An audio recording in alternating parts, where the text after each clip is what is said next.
Assalamualaikum Umi. Waalaikumsalam warahmatullahi wabarakatuh. Selamat datang di Mulia Jaten Studio.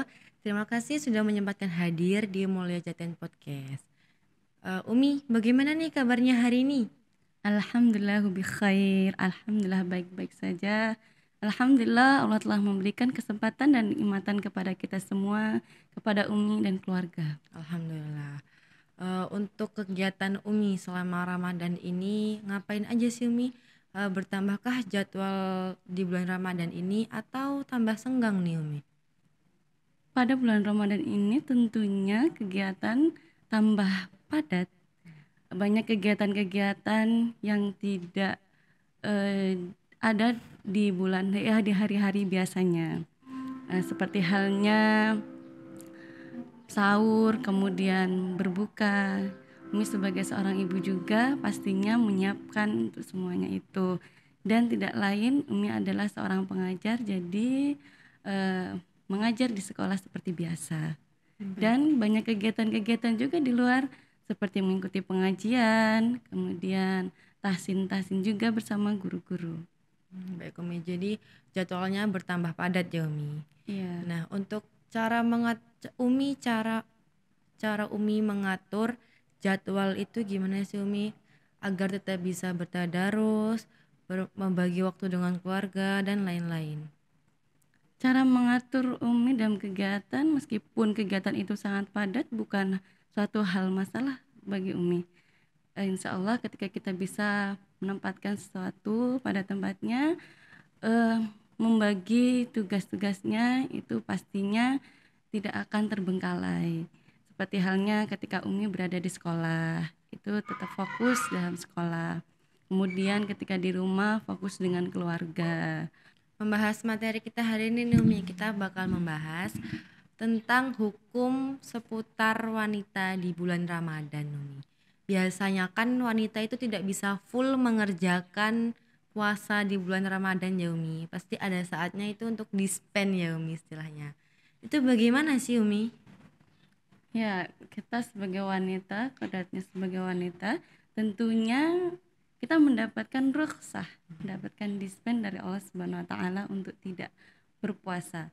Bahkan wanita itu ada yang baru awal masuk bulan Ramadan sudah tidak berpuasa, atau ada yang berpuasa di tengah-tengah Ramadan juga sudah tidak berpuasa. Itu dikarenakan mereka Hmm, karena kan mereka sedang berhalangan untuk puasa. Bahkan ketika mereka berpuasa, itu akan berdosa. Haram hukumnya bagi wanita seperti itu. Jadi ada saatnya wanita itu untuk tidak berpuasa ya Umi, diberi kesempatan atau dispen lah ya untuk meninggalkan puasa itu. Nah, hal-hal apa saja sih Umi yang diperbolehkan wanita tersebut meninggalkan puasa? Ya, hal-hal apa saja? Di situ wanita yang diperbolehkan untuk tidak berpuasa, yang pertama wanita dalam keadaan haid. Dalam keadaan haid, keluarnya darah seseorang itu dapat menimbulkan kesehatan yang kurang. Jadi ketika kita akan berpuasa, kita harus menyiapkan kesehatan kita. Dan ketika darah itu keluar, kita akan merasa lemas sebagai wanita ya. Nah, jadi kita diberikan rukhsah dari Allah untuk tidak berpuasa karena dalam keadaan haid. Dan yang kedua sedang nifas. Begitu pula dengan nifas. Nifas adalah darah yang keluar ketika setelah melahirkan. Setelah melahirkan itu keluarnya darah nifas, itu juga tidak diperbolehkan untuk berpuasa. Dan tidak boleh berpuasa juga bagi orang yang berpergian, kemudian orang yang sakit itu. Ada lagi orang yang sedang menyusui atau hamil. Ketika ibu yang hamil itu diberikan rukhsah untuk tidak berpuasa karena dikhawatirkan nantinya akan membahayakan anak yang di dalam kandungannya ataupun ibu yang sedang mengandungnya. Begitu pula dengan ibu yang sedang menyusui. Itu dikhawatirkan jika anaknya tidak kuat karena tidak ada pengganti asupan untuk bayinya tersebut. Jadi wanita yang sedang haid, nifas, hamil dan menyusui itu boleh ya Umi meninggalkan puasa. Lalu Umi, bagaimana hukumnya wanita yang meninggalkan puasa? Apakah wajib diqodho atau bagaimana nih Umi? Ya, untuk wanita yang meninggalkan puasa, tentunya itu wajib mengqadha atau membayarnya. Membayarnya waktunya kapan? Waktunya itu ada di lain hari setelah bulan Ramadan. Dalam hadis yang diriwayatkan oleh Aisyah radhiyallahu anha yang berbunyi, kami mengalami haid di masa Rasulullah Shallallahu Alaihi Wasallam.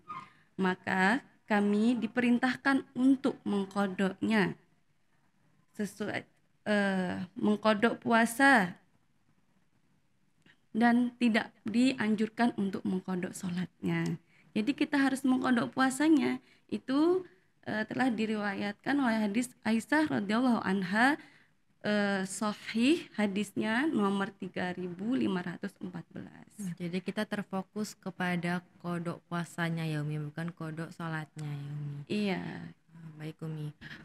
Untuk cara membayarnya itu gimana sih Umi selain berpuasa di lain hari? Adakah cara lain untuk mengkodok puasa itu? Untuk wanita yang sedang haid dan sedang nifas itu mengkodok puasa, membayarnya puasa di lain hari setelah bulan Ramadan. Tapi berbeda dengan ibu yang sedang menyusui dan hamil. Itu bisa membayarkan fidyah atau memberikan orang makan sesuai dengan puasa yang ditinggalkan. Seperti itu. Ketika meninggalkan puasa 5 hari atau 15 hari, maka memberikan makan untuk orang-orang fakir miskin, anak yatim, itu memberikan sejumlah yang ditinggalkan. Baik Umi. Jadi wanita yang diperbolehkan membayar memberi makan kepada fakir miskin itu hanya diperbolehkan kepada wanita yang menyusui dan wanita yang melahirkan ya Umi. Lalu Umi, wanita kan ini tidak jauh dari dapur ya Umi, dan pastinya itu suka atau memasak ya Umi, sudah menjadi kebiasaannya itu memasak Umi. Bagaimana sih Umi hukumnya jika mencicipi makanan saat berpuasa? Apakah diperbolehkan atau puasanya batal atau gimana nih Umi? Ya, untuk mencicipi itu bagi ibu-ibu kan ingin juga ya memberikan makanan spesial untuk saat berbuka puasa. Anak-anak juga bisa juga memberikan untuk ibunya yang saat berpuasa, ingin memberikan keistimewaan lah saat berbuka puasa. Gimana caranya ketika kita masak gitu ya, masak mencicipi, boleh tidak? Nah, untuk itu boleh saja, tapi tidak untuk ditelan ya. Kalau ditelan, nah itu nanti sangat mengenyangkan ya nantinya ya. Jadinya kalau untuk mencicipi saja boleh, sekedar dicicipi tapi tidak ditelan, jadi diludahkan kembali, dikeluarkan kembali. Jadi hanya sekedar di ujung lidahnya saja untuk merasakan enak atau tidaknya masakan itu. Jadi diperbolehkan ya Umi mencicipi makanan itu, tetapi tidak untuk ditelan. Iya. Oh ya Umi, ini biasanya kan kalau Ramadan itu sekolah nih Mi, terus pulang itu panas Mi cuacanya Mi. Nah ketika sampai di rumah nih Mi, tidak ingat kalau lagi puasa, terus minum itu Mi. Nah itu gimana Mi hukumnya Mi? Apakah puasanya batal atau tetap lanjut Mi puasanya? Ya, ketika kita lupa untuk minum dan makan dalam keadaan sedang berpuasa, itu tidak apa-apa, puasanya dilanjutkan karena itu tidak membatalkan. Kan tetapi ketika itu dengan sengaja, itu yang membatalkan. Pura atau pura-pura tidak ingat sedang berpuasa. Jadi ketika sudah minum, sudah habis segelas, kemudian teguhan pertama tidak ingat, teguhan kedua tidak ingat, itu teguhan ketiga sudah ingat tapi tetap saja untuk meminum, itu yang membatalkan.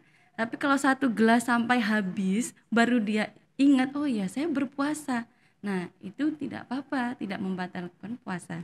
Jadi puasanya dilanjutkan saja sampai berbuka. Al insanu makhluk khata' wa nisyan. Manusia itu tempatnya salah dan lupa. Seperti itu. Jadi secara minum secara tidak sengaja itu tidak membatalkan puasa ya Umi. Puasanya tetap boleh dilanjutkan asalkan itu secara tidak sengaja ya Umi. Iya, Baik Umi. betul sekali. Kembali lagi ke darah nih Umi. Biasanya kan wanita itu mengalami masa haid. Ada juga yang mengalami istihadoh nih Umi. Nah, bagaimana sih Umi hukumnya wanita yang istihadoh itu? Apakah dia boleh berpuasa atau gimana nih Umi? Iya, wanita itu mengeluarkan dua darah haid dan istihadah. Ada juga darah nifas ya. Dan kita bahas yang belum kita bahas darah istihadah. Apa sih darah istihadah itu? Darah istihadah bisa dinamakan dengan darah penyakit. Darah yang keluar setelah datangnya darah haid. Banyak-banyaknya haid itu adalah 15 hari. Ketika sudah 15 hari namun darah itu masih keluar, maka itu dinamakan darah istihadah. Ya, dan sedikit-sedikitnya orang yang haid itu adalah 1 hari 1 malam keluar darahnya atau 24 jam. Jadi tadi ketika sudah 15 hari kemudian darahnya tetap keluar, itu dinamakan darah istihadah atau darah penyakit yang kewajibannya itu tidak lain sama seperti wanita yang tidak sedang haid atau wanita yang tetap harus melaksanakan ibadah-ibadahnya, baik itu sholat, baik itu puasa, mengaji, dan lainnya. Tetap melaksanakan ibadahnya meskipun darah itu keluar. Jadi wanita yang sedang mengalami istihadah itu tetap diwajibkan untuk puasa ya Umi, sholat dan membaca Al-Quran ya Umi. Iya, betul sekali. Baik Umi. Lalu nih Umi, ketika wanita yang istihadah itu Umi mengerjakan sholat ya Umi.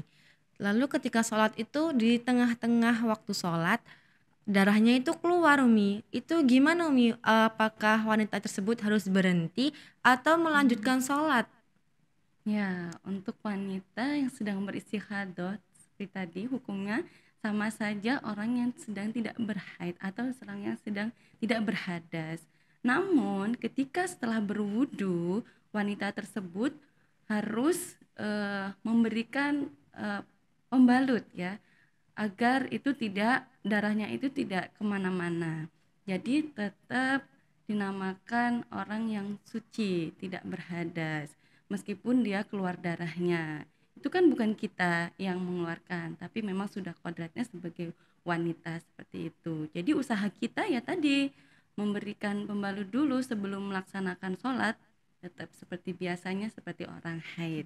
Namun semuanya harus tetap dilaksanakan walaupun di tengah-tengah nanti keluar darah. Lanjutkan saja sampai selesai sholatnya. Itu insya Allah sholatnya sah.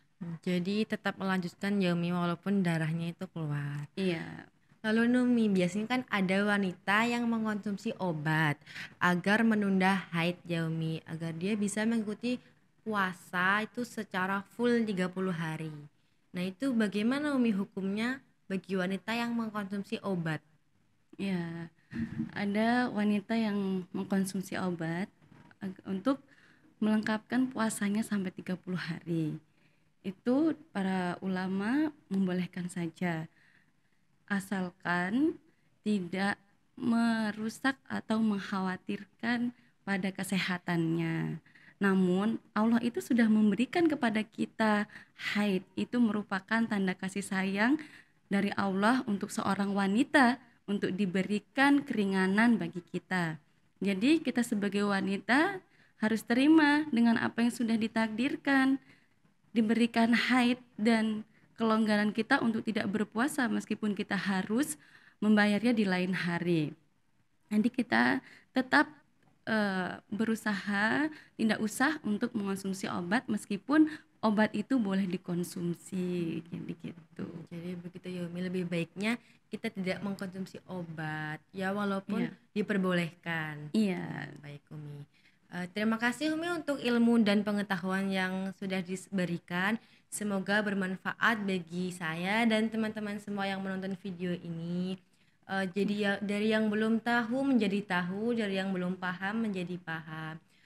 Terima kasih juga sudah menyempatkan hadir di Mulia Jaten Podcast ini. Iya, sama-sama. Semoga perbincangan kali ini akan memberikan keberkahan dan kemanfaatan untuk kita semua. Amin, amin ya robbal Amin, alamin. amin ya rabbal alamin. Ikuti terus video-video di channel ini. Jangan lupa like, comment, subscribe, and share video ini ke semua orang.